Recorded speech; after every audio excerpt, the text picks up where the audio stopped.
Good morning, student.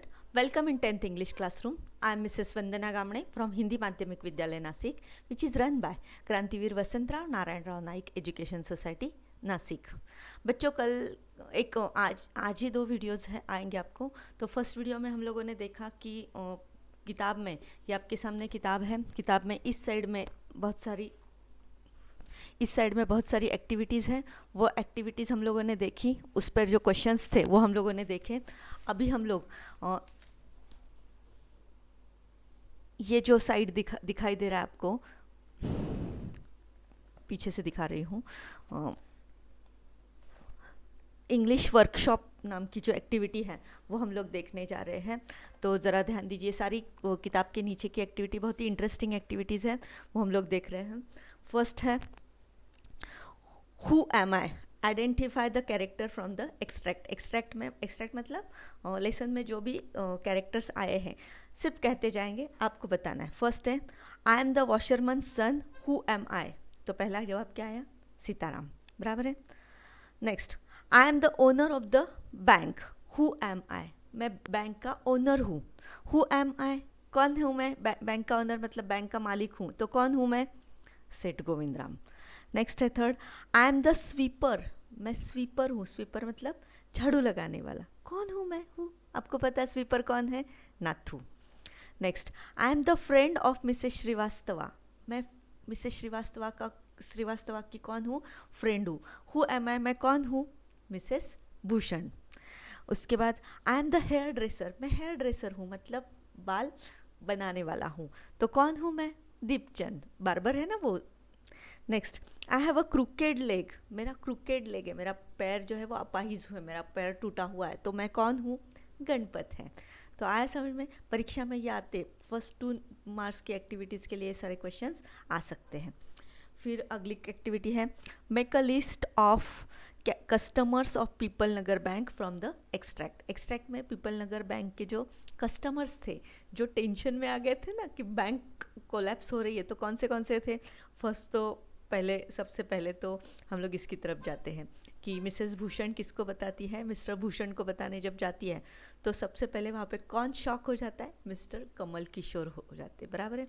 Kamal Kishore ये बात किसको बताते हैं? दीपचंद को। तो दूसरा कौन है कस्टमर बैंक का? दीपचंद। वो भी स्टार्टर्ड हो जाता है, आश्चर्यचकित होता है।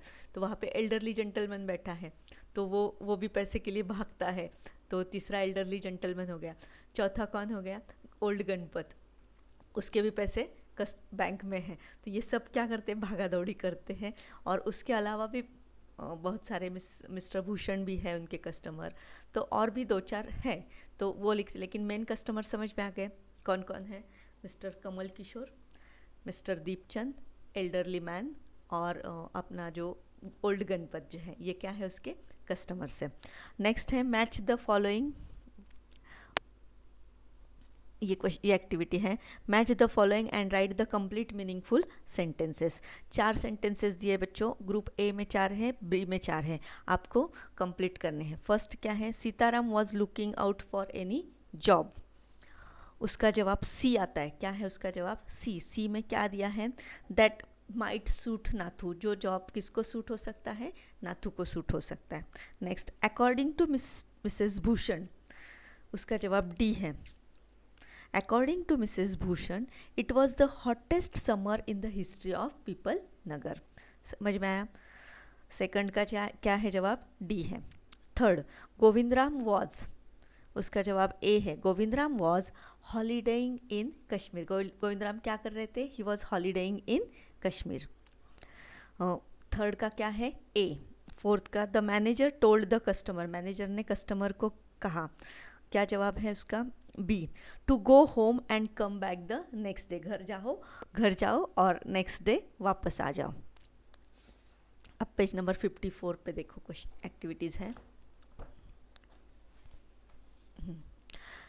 Right who said to whom. Who said to whom, किसने किससे कहा, बराबर है। तो ये किसने किससे कहा है ना, तो 4 वाक्य आए हैं, तो वो वाक्य पैराग्राफ में से लिए हैं। आपको सिर्फ बताने कि वो वाक्य किसने कहे। परीक्षा में भी आते। फर्स्ट जो एक्टिविटी हम लोगों ने देखी ना, क्वेश्चन नंबर 1 की first personal response type activity होती है ना, उसमें ये आता है। तो पहला है don't reach such A dust, किसने बोला था, याद है ना, फर्स्ट पैराग्राफ में था, सीताराम टू नाथू, नाथू धूल उड़ा रहा था, तो उसको कौन कह रहा है, सीताराम क्या कह रहा है, hey don't raise such dust, dust मत उड़ाओ, तो किसने कहा है, Sitaram to Nathu. Second, who would have thought the bank would collapse, किसने सोचा था बैंक कोलैप्स हो जाएगी, ऐसा किसने कहा है, एंड, सबसे एंड का वाक्य, लास्ट पैराग्राफ का वाक्य है ये, एकदम लास्ट पैराग्राफ की लास्ट पैराग्राफ की फर्स्ट लाइन है, किसने कहा है, नाथू टू हिमसेल्फ, नाथू अपने से ही बोल रहा है, who have thought the bank would collapse, किसने सोचा था बैंक कोलैप्स हो जाएगी। थर्ड है, वेयर डिड यू डिसअपियर, तुम कहाँ डिसअपियर हो जाते हो, कौन चिढ़ा हुआ है, Mrs Bhushan to Mr Bhushan, उसको जैसे ही पता चलता है ना कि बैंक कोलैप्स होने जा रही है, या फिर उसने अपने एम्प्लॉयज़ को पेमेंट नहीं दिया, मिसेस श्रीवास्तव बताती मिसेस भूषण को, तो मिसेस भूषण भागती भागती किसके पास आती है, मार्केट में आती है, और किसको ढूंढती है, मिस्टर भूषण को, और वो उसे कहती है, वेयर डिड यू डिसअपियर, कहाँ गुम हो जाते हो तुम, Mrs Bhushan to Mr Bhushan.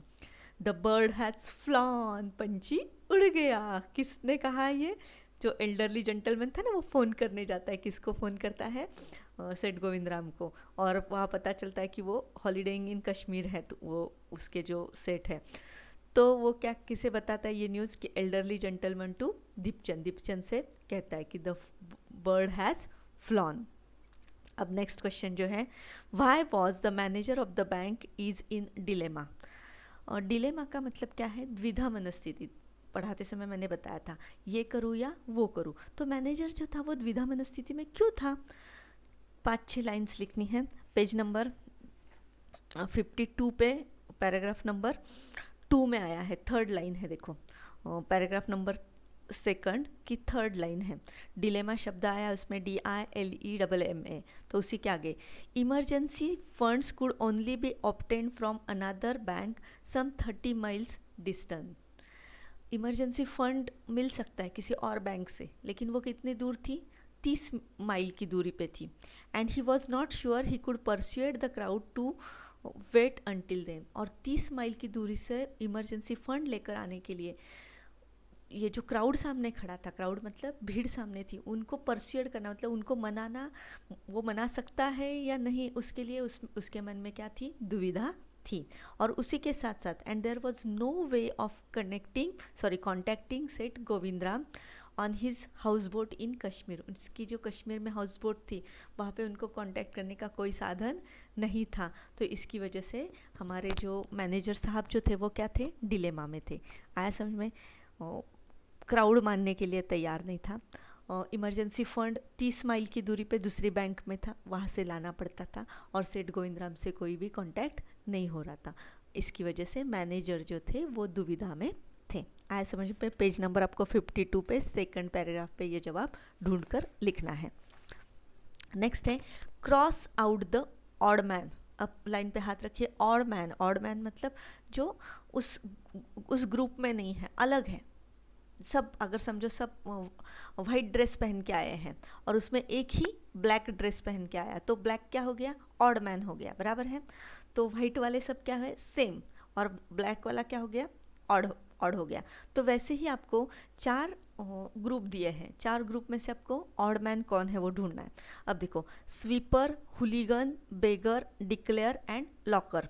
अब इसमें से ये चारों शब्द 5 शब्दों में से एक शब्द जो वो ऑड मैन है, तो देखो स्वीपर मतलब झाड़ू लगाने वाला, हुलीगन गुंडा, बेगर भिखारी, लॉकर मतलब किसी चीज़ को दिया हुआ नाम, और डिक्लेयर करना मतलब अनाउंस करना। तो अब देखो, एक पहला समझाती हूँ ठीक से, बाकी क्या आप समझ जाएंगे।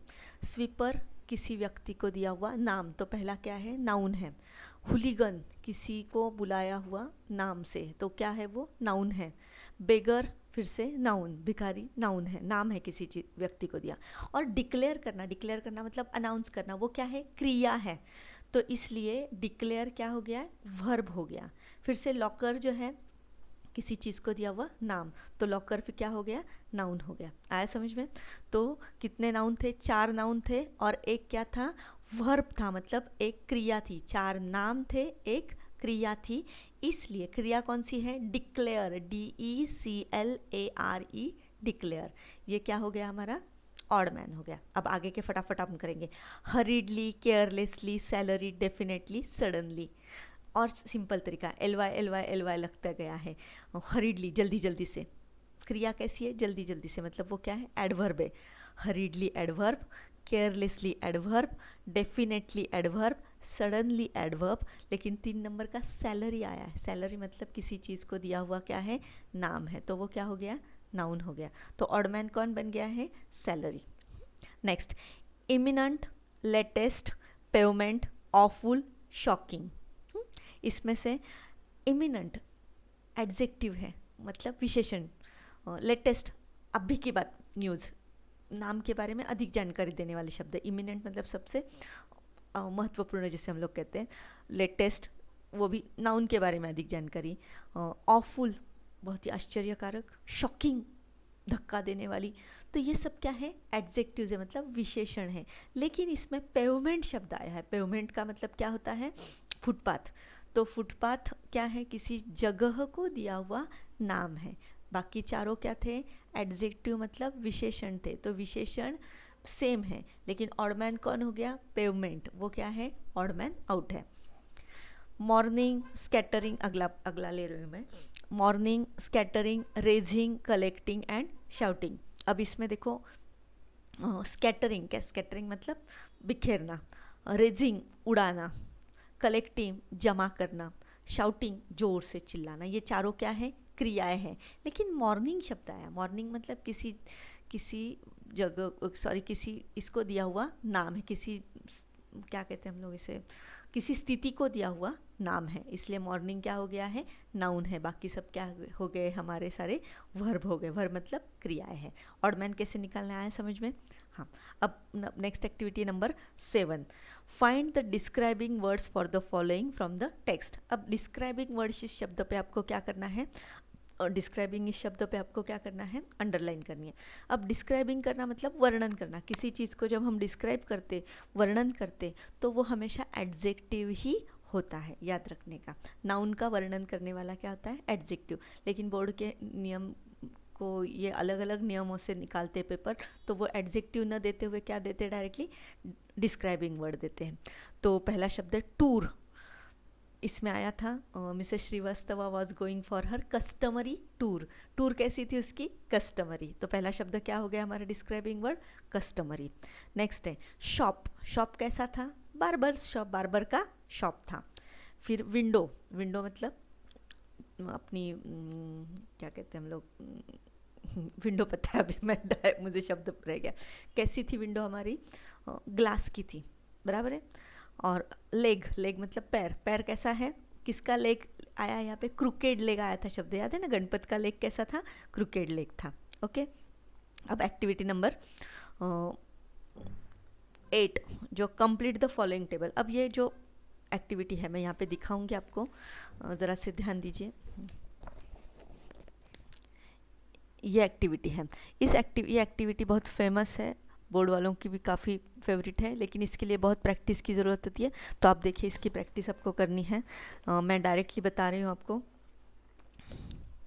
इसमें दिया है वर्ब, नाउन, एडजेक्टिव और एडवर्ब। अभी ये तो हम वीडियो, याद जिसको भी समझ में नहीं आएगा वो फिर से मेरे वो वीडियो देखो कि जिसमें मैंने वर्ब, नाउन, एडजेक्टिव, एडवर्ब ये सब कुछ क्लियर करवाया है। तो अभी वो पक्का आपका हो गया। तो इसमें क्या होता है कि एक वर्ड दिया जाता है आपको, वो नाउन देते हैं, कभी एडजेक्टिव देते हैं, कभी एडवर्ब देते हैं, तो आपको उसको अलग अलग रूप में बदलना है। तो पहला शब्द दिया है पेमेंट। पेमेंट मतलब तनख्वाह। तनख्वाह ये क्या है? किसी चीज़ को दिया हुआ नाम। तो तनख्वाह का वर्ब क्या होगा? किसी को पे करना, इसलिए वर्ब क्या हो गया? टू पे, PAY, पे क्या हो गया? वर्ब हो गया। एडजेक्टिव क्या हो गया? पेड, PAID, पेड क्या हो गया? एडजेक्टिव हो गया। और एडवर्ब इसका बनता नहीं है। समझ में आया? एक शब्द दिया है पेमेंट, ये नाउन दिया है, उसका वर्ब हो गया पे, PAY, पे। एडजेक्टिव हो गया पेएबल, PAYABLE, पेएबल भी हो सकता है और पेड भी हो सकता है, पेड मनी। उसके बाद नेक्स्ट वर्ड जो है वो सडनली आया है, एडवर्ब दिया है। तो एडवर्ब को हमें और क्या क्या होता है? सडन, सडन क्या बन गया? एडजेक्टिव, SUDDEN, सडन एडजेक्टिव हो गया। और नाउन क्या हो गया उसका? Suddenness, SUDDENESS, suddenness. सडननेस क्या है? नाउन है। आया समझ में? थर्ड है डिक्लेयर। डिक्लेयर ये क्या है? वर्ब है। किसी बात को हम लोग डिक्लेयर कर देते हैं ना, हाँ, तो डिक्लेयर ये वर्ब आया है। तो वर्ब का क्या होता है? नाउन क्या होगा? डिक्लरेशन। डिक्लेयर को क्या लग गया? ई का ए हो गया और TION हो गया, लगाने से वो क्या बन गया? नाउन बन गया, डिक्लरेशन। फिर एडजेक्टिव क्या बनेगा? डिक्लरेबल। आया समझ में? डिक्लरेबल, सिर्फ BLE लगा तो डिक्लरेबल हो गया, और इसका एडवर्ब बनता नहीं, इसलिए उसको क्रॉस कर देने का। नेक्स्ट है अपना चौथा चीयरफुल। चीयरफुल एडजेक्टिव दिया है। इस एडजेक्टिव से हमें पहले वर्ब बनाना है। तो चीयरफुल का वर्ब क्या? टू चीयर, किसी को चीयर करना, मतलब किसी को खुश करना, हंसाना, किसी को खुश करना। उसके बाद उसका नाउन क्या बनेगा? चीयरफुलनेस। चीयरफुलनेस क्या हो गया? उसका नाउन बन गया। और एडवर्ब क्या बनेगा? चीयरफुलनेसली, या फिर चीयरफुली आएगा। चीयरफुली आएगा नहीं, चीयरफुली आएगा, सॉरी, चीयरफुलनेसली नहीं आएगा, चीयरफुली आएगा एडवर्ब। आया समझ में? तो ये 4 हमारे तैयार हो गए। तो कंप्लीट द फॉलोइंग टेबल 8 तक हम लोगों ने कवर कर लिया। 9वां जो है वो आपको खुद से लिखना है। आप मन से लिख सकते, 4-4 वाक्य लिखने। नाथू, मिसेस श्रीवास्तवा, सेठ गोविंद राम और सीताराम, इनके 4-5 वाक्यों में आपको जानकारी लिखनी है। आप कुछ भी अपने मन से लिख सकते पैराग्राफ में से, लेकिन ये बोर्ड पैटर्न का क्वेश्चन नहीं है, इसलिए हम लोग इस पर ध्यान नहीं देते। लेकिन आप अपने मन से लिख सकते कि नाथू कौन था? Nathu, Nathu is a sweeper boy, बराबर है, वो स्वीपर बॉय था। उसके बाद he didn't get the salary for the till the 20th of the month, उसके बारे में जितना सब कुछ लिख सकते। He was the friend of Sitaram, Sitaram का फ्रेंड था। मिसेस श्रीवास्तवा कैसी थी? Very talkative woman, she was a rumour monger, बहुत कुछ आप उसके बारे में लिख सकते 4-5 वाक्य। आए समझ में? तो यहाँ तक सारी एक्टिविटी हमारी कंप्लीट हो गई है। और कल फिर से आपका इस लेसन पर पेपर होगा, पेपर के लिए तैयार रहिए। आई होप कि लेसन समझ में आया होगा। Best luck for the test. Thank you.